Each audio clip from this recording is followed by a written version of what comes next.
Gold, trusted gold buyers. మీరు తాకట్టు పెట్టిన బంగారాన్ని విడిపించి ఈ రోజు ఉన్న మార్కెట్ ధరకు కొనబడను. లోటుపాట్లు మీరు ఏం ఫీల్ అవ్వట్లేదు? వెనకాతలకు ఒకసారి వెనక్కి తిరిగి చూసుకుంటే అరే నేను ఆ పొరపాటు చేశాను. పొరపాటు అంటే నాకు పనే ఉందండి. ఇప్పుడు నాకు అంటే గొప్ప చెప్పడం కాదు.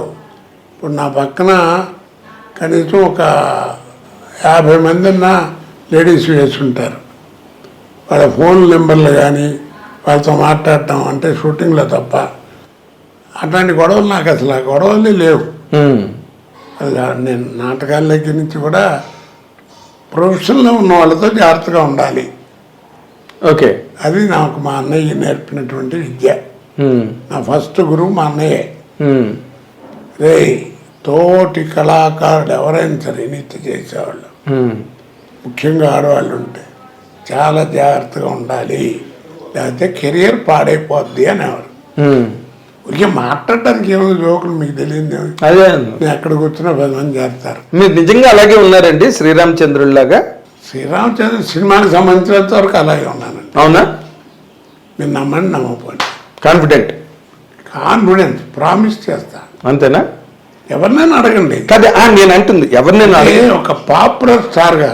అవును, అంటే మామూలు ఊరికి ఎలా డబ్బకి ఏదో జూనియర్ ఆర్టిస్టులు ఆడలు కాదు, ఏదో 1-2 సినిమాలు చేయటం అది కాదు. నా పక్కన యాక్ట్ చేసినటువంటి ఇప్పుడు పెద్ద పెద్ద ఆర్టిస్టులు ఉన్నారు కదా, లేడీ ఆర్టిస్టులు. అవును, అది కాన్ఫిడెన్స్ చెప్పగలను. అంతేనా? ఓకే. బట్ మీరు ఒక విషయం మీరు గమనించారు, నాకు కూడా తెలుసు. ఎందుకంటే నేను మీ కెరీర్కి నేను డైరెక్ట్ విట్నెస్. కానీ చాలా కాంట్రవర్సీలు వచ్చేవి సార్ మీ మీద. ఎన్నండి బాబు, తాగుతూ షూటింగ్ చేసి డైరెక్టర్ కొట్టాడు, పక్క అమ్మాయిని ఏదో అన్నారండి, అమ్మాయి కొట్టింది, ఇలాంటి పుకార్లు ఎన్ని. తెల్లవాళ్ళు తాగుతాడు, వ్యభిచారాలు చేస్తాడు, తెగ తిరుగుతాడు, ఇవన్నీ ఎలా వచ్చేసారు అవన్నీ? ఏమండే పళ్ళున్న చెట్టుకి గడ్డేస్తారండి, రాళ్ళు, కాయలున్న చెట్టుకే రాళ్ళు అంటారు. అట్లాగే అంతే అది అని నేను అనుకుంటున్నాను. అంతే. ఓకే, నేనేం పెద్ద పరిస్థితులని కాదు, నాకు సినిమాకి సంబంధించినంత వరకు నా బిహేవియర్ అది. ఓకే, సినిమాల వరకు మీరు జాగ్రత్తగా ఉన్నారు, బయట ఎలా ఉన్నారు? లేకపోతే ఎట్లా ఉంటుందండి కెరీర్ ఇది. ఓకే ఓకే సార్, ఒక మాట గుర్తుంచుకోండి, భగవంతుడు మనలో కూడా కొద్దో గొప్ప మంచి లేకపోతే ఆ పుల్లు ఇవ్వడు, అంతేలేండి, ఆ కెరీర్ ఇవ్వడు. తర్వాత ఏంటంటే నేను ఎప్పుడు ఫీల్ అయ్యేది పెద్ద గుమ్మడికాయ అంత టాలెంట్ ఉంటే కుదరదు, ఆవగింజంత అదృష్టం ఉండాలి. ఆ రెండు ఉన్నవాడే కోట. ఓకే, అది నేను గ్యారంటీగా ఒప్పుకుంటా. ఎంతమంది లేరండి మహానుభావులు. అంటే మీరు టాలెంట్ మీద షైన్ అయ్యాని అనుకోవట్లేదు ఎప్పుడు కూడా? ఆ టాలెంట్ ఇవ్వడం కూడా భగవంతుడు కృపే. అది కూడా అదృష్టంలో భాగం అంటారా? మరి కాదు, మరి నాతో నాటకాలు వేసిన వాళ్ళు లేరు, అవును, నాతో యాక్ట్ చేసిన వాళ్ళు లేరు, ఎంతమంది ఉన్నారు కదా, ఎంతమంది ఉన్నారు. మరి ఏది అవగాహన ఉండబట్టే మీరు కొంతమంది, మీరు భరణి. కాబట్టి ఏంటంటే నేను ఇందాక చెప్పినట్టుగా ఆ కెరీర్ వస్తుంది, ఆ టైం వచ్చినప్పుడు నేను చాలా కాన్ఫిడెన్స్గా ఉన్నాను, చాలా జాగ్రత్తగా ఉన్నాను, నేను క్లియర్గా చెప్పగలను. ఓకే, అంటే ఇప్పుడు ఎంత లేదన్నా ఇప్పుడు ఇవాళంటే ఛానల్స్ ఇవన్నీ వచ్చినాయి అనుకోండి, ఆ రోజుల్లో అయినా తోటి వాళ్ళన్నా అడుగుతారు కదా, అంటే రాత్రి ఏంటంటే జరిగిందంట అని, లేకపోతే ఆడుకొట్టాయంట, లేకపోతే ఇది అన్నారట, నేను తాగి వెళ్ళామంటే ఇట్లాంటివి అడుగుతారు కదా. అవును, రోజు వాళ్ళని చెప్పండి, చర్చ అయితే జరుగుతుంది కదా. జరుగుతుంది. అవును, ఒకసారి మాత్రం పర్లేదు అనుకుంటాను, చెప్పండి, అన్ని ఓపెన్ అయిపోతున్నాయి ఇవాళ రేపు. ఏం పర్లేదు, ఏముంటుంది, ప్రతిదీ మాట్లాడుతున్నారు బయటకు వచ్చి. ఓ రోజు మధ్యాహ్నం దాకా నీకు షూటింగ్ లేదన్నారు, సరే అని చెప్పి ఖాళీ అని కూర్చున్నా. చచ్చిపోయినాడు MS నారాయణ. ఏంటి అన్నారు, మధ్యాహ్నం ఎప్పుడో షూటింగ్ ఏది ఖాళీ లేదు అంటారంటే, రండి అన్నామంటే సరే అని చెప్పి ఇద్దరం కలిసి మందేసి అనుకోకుండా కవర్ చేశారు షూటింగ్కి. చిరంజీవి గారు క్యాకులు వేశారు, బుద్ధి లేదా వెళ్ళని ఇంత క్యారియర్ ఉన్నవాడు నీకు పాలు పుడతాయి రావడం ఏంటని ఇట్లా మరి నిజమే కదా, తప్పు కదా. ఏ సినిమా అండి అది? జ్ఞాపకం లేదు నాకు. చిరంజీవి గారి కాంబినేషన్ ఆ సినిమా కాదనుకుంటాను. బట్ ఆయనకి తెలిసి కేకలేశారు మీ మీద? కేకలేసేది అనుకుంటా, అట్లాంటిది అది మొత్తానికి. ఆయన కేకలేయడం జరిగింది అంటే మంచిగా. అదేలేండి, మంచి ఆర్టిస్ట్ నువ్వు, అదే కెరియర్ పాడవుతుంది, బడి ఏంటిది 10 మంది చెప్పుకుంటే ఎంత అసహ్యంగా ఉంటుంది అని కేకలేశాడు. అదే మీ అభివృద్ధిని ఆశించి చెప్పిన అంటే మొదటి నుంచి బాగా. మీకు చిరంజీవి గారితో అటాచ్మెంట్ ఎక్కువ అండి? అటాచ్మెంట్ నేను ఎవరి ఇళ్ళకి వెళ్ళనండి. నా దగ్గర ఫోన్ నెంబర్లు కూడా లేవు. ఏదన్నా ఫంక్షన్స్ ఎవరన్నా వాళ్ళు పిలిస్తే మనం వెళ్ళటం, లేకపోతే నాకు ఏదన్నా ఫంక్షన్ ఏదైనా ఉంటే పిలవడానికి వెళ్ళటం అంతే తప్ప నేను అసలు ఎవరి దగ్గరికి వెళ్ళను. కాదు, చిరంజీవి గారితో ఏంటంటే ప్రాణం ఖరీదు ఫస్ట్ పిక్చరు. నేను కెమెరా ముందు నుంచింది ఫస్ట్ ప్రాణం ఖరీదు.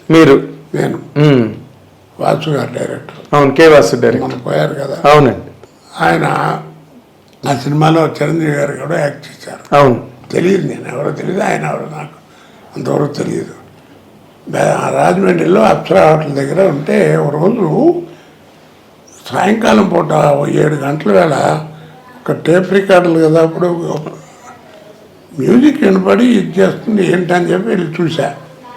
వరండాలో అయిన చిరంజీవి గారు మెడలో ఆర్టిన్ మార్కు ఆంజనేయ బెల్ట్ ఉంటుంది, చైన్, ఒక చిన్న లంగోటి కంటే కొంచెం పెద్దది డ్రైవర్ లాంటిది వేసి మ్యూజిక్ పెట్టి విపరీతంగా పిచ్చిగా డ్యాన్స్ చేసేస్తున్నాడు. ఇంటర్ బాబు ఇది అనుకున్నా.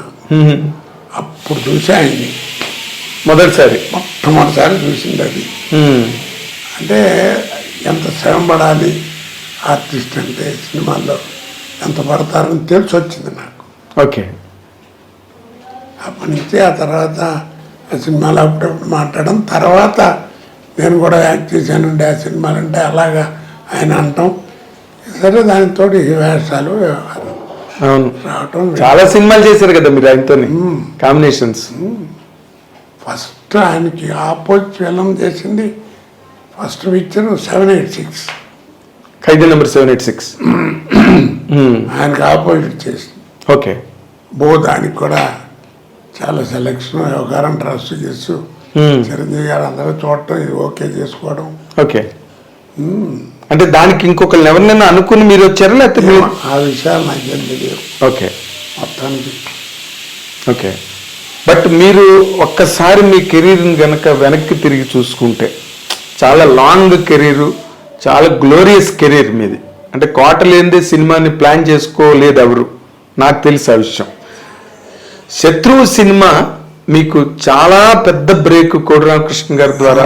అవునండి. శత్రువు క్యారెక్టర్ ఆఫ్ ది డికేడ్ అది బయటకి చూసేది కూడా వచ్చేసింది.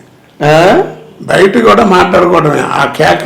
అవును. ఇప్పుడు ఏదైనా కార్డ్స్ ఆడేవాళ్ళు ఉన్నారనుకోండి, పేక మొక్కేయలేదు, తొందరగా మొక్కారా బాబు చంపేస్తాడండి వీడు, ఇలాగా ఒరిజినల్ గా మాట్లాడేది. ఈ హోటల్లో జలపాతాలు ఎవడు పెట్టాడు రా బాబు అని, ఇలాగా ఈ ఫోన్ ఎవడు కనిపెట్టాడు రా బాబు అని.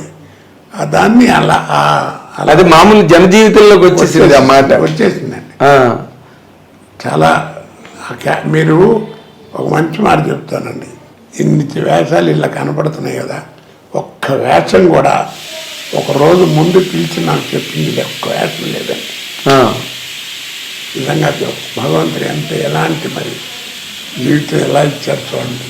ఒక్క వేషం ఒక గంట ఎంత వెళ్ళటం, పక్కన కూర్చోండి ఇట్లా అనుకుంటున్నాం, కోటగారు మీకు కూడా ఏమైనా బ్రెయిన్లో ఏదైనా ఉంటే చెప్పండి, బాగుంటే పెట్టేద్దాం, ఇరికిద్దామని ఇంప్రూవైజేషన్ చేసుకోవడం తప్ప వెళ్ళిపోవడం.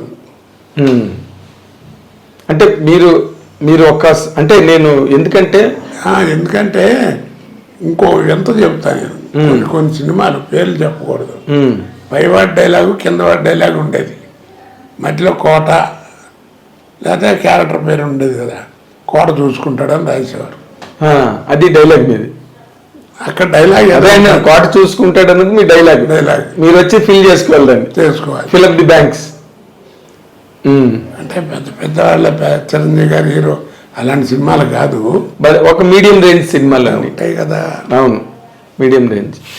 మీరు మీరు మీ కెరీర్లో సరే కాదు, నన్ను ఎప్పుడన్నా ఒక 5-6 సినిమాలకు మాత్రం ముందు పిలిచి మాట్లాడారండి. అది ఏంటంటే ఆ బట్టతల ఉండదు చూడండి, న్యాచురల్ జంజాల్ గారి సినిమా వాటిలో బట్టతల, అవును జయకృష్ణ గారు వాళ్ళు కూడా వాళ్ళు అంటే యాక్చువల్ చేయించారు క్రాఫ్ అలా బట్టతల్లాగా. మాకు న్యాచురల్ ఏం కావాలండి, విగ్గులు పెట్టాను. అప్పుడు పిలిచి ఏమేమి సినిమాలు ఉన్నాయి, ఏంటి, ఎక్కడ గ్యాప్ వస్తుంది మీకు, ఏంటి ఆలోచన చేశారు. ఓ 3-4 సినిమాలు అంటారు.